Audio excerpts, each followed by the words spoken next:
সীমান্ত টপকে বাংলাদেশিদের ভারতে অনুপ্রবেশের চেষ্টা ব্যর্থ করল বিএসএফ জওয়ান ও স্থানীয়রা।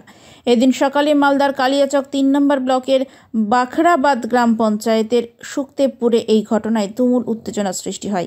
বাংলাদেশিরা ভারতীয় নাগরিক ও বিএসএফ জওয়ানদের ওপর হামলা চালায়।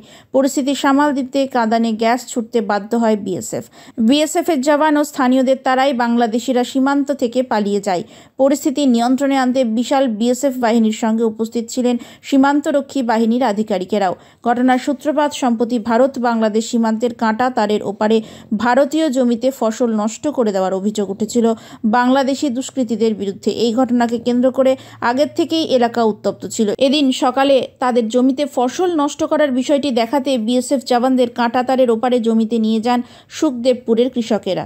সেই সময় তাদের উপর হামলা চালায় বাংলাদেশিরা। ইট পাথরের সঙ্গে বোমাও ছোড়া হয় বলে অভিযোগ।